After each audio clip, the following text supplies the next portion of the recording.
جب حضرت موسیٰ علیہ السلام کے دنیا سے رخصت ہونے کا وقت قریب آیا، موت کا فرشتہ حضرت موسیٰ علیہ السلام کی خدمت میں حاضر ہوا اور کہنے لگا،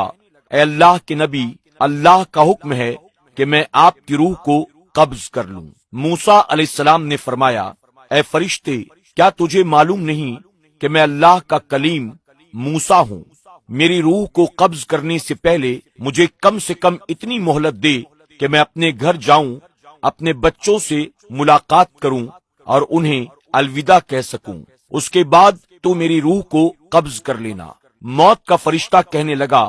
اے اللہ کے نبی، میں تو بس اللہ کے حکم پر عمل کر رہا ہوں اور مجھے یہ مہلت نہیں دی گئی کہ میں آپ کو اپنی طرف سے کوئی مہلت دوں۔ موسیٰ علیہ السلام آسمان کی طرف دیکھتے ہیں اور فرماتے ہیں کہ بھلا اتنی مہلت تو دے دے کہ میں اللہ کی عبادت کر سکوں، اللہ سے دعا کروں۔ اللہ رب العزت نے موسیٰ علیہ السلام کو اپنی عبادت کی مہلت دے دی۔ اللہ کے نبی موسیٰ علیہ السلام نے اللہ کی عبادت کی، ہاتھوں کو اٹھایا اور فرمانے لگے، اے میرے اللہ، اس موت کے فرشتے کو حکم دے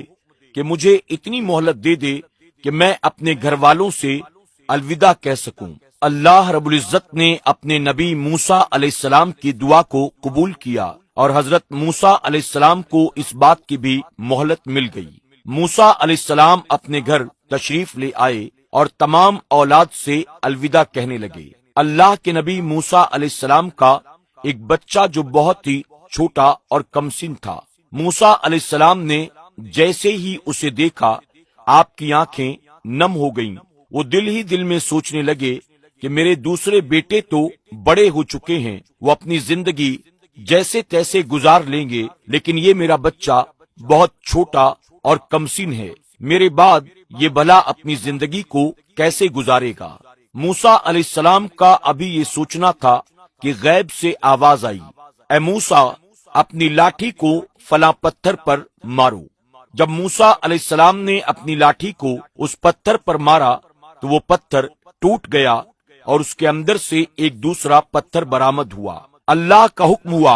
اے موسیٰ، اس پتھر پر بھی اپنی لاٹھی کو مارو۔ موسیٰ علیہ السلام نے اس پتھر پر بھی اپنی لاٹھی کو مارا، وہ پتھر ٹوٹ گیا اور اس کے اندر سے ایک چھوٹا سا کیڑا نکلا جس کے منہ میں اناج کا ایک دانہ تھا جو مزے کے ساتھ اسے کھا رہا تھا۔ جیسے ہی موسیٰ علیہ السلام نے یہ دیکھا، غیب سے آواز آئی، اے موسیٰ، دیکھ، اس پتھر کے اندر دوسرا پتھر تھا اور اس پتھر میں یہ کیڑا چھپا ہوا تھا جو اپنے رزق سے محروم نہیں، اس کو بھی تیرا پروردگار رزق دے رہا ہے، تو آخر وہ تیرے بچے کو کیسے فراموش کر دے گا؟ اے موسیٰ، فرعون تجھے قتل کر دینا چاہتا تھا، اس نے سینکڑوں بچے مار دیے، لیکن تیرے رب نے اسی کے محل میں اس کے ہاتھوں سے تیری پرورش کروائی، تجھے اس قابل بنایا کہ تو اس کی حکومت کو ختم کر سکے۔ آخر پھر تیرا رب تیرے بچے کو کیسے فراموش کر سکتا ہے؟ ہمیشہ یاد رکھنا، اس کائنات کو تیرے پروردگار ہی نے پیدا فرمایا ہے، اور اللہ اپنی مخلوقات سے ایک ماں سے 70 گنا زیادہ محبت فرماتا ہے، پھر آخر تیرا رب تیرے بچے کو کیسے فراموش کر سکتا ہے؟ اللہ کے رسول صلی اللہ تعالی علیہ وسلم نے فرمایا کہ جب بھی اس دنیا میں خود کو اکیلا محسوس کرو تو یہ یقین رکھو کہ اس وقت تم اکیلے نہیں بلکہ مخلوق سے الگ ہو کے مخلوق کے خالق سے قریب ہو گئے ہو، اور جو انسان اللہ سے قریب ہو جائے، جس کا سہارا اللہ بن جائے، وہ ہر منزل کو پا لیتا ہے اور پھر یہ دنیا خود بخود اس کے سامنے جھکنے لگتی ہے۔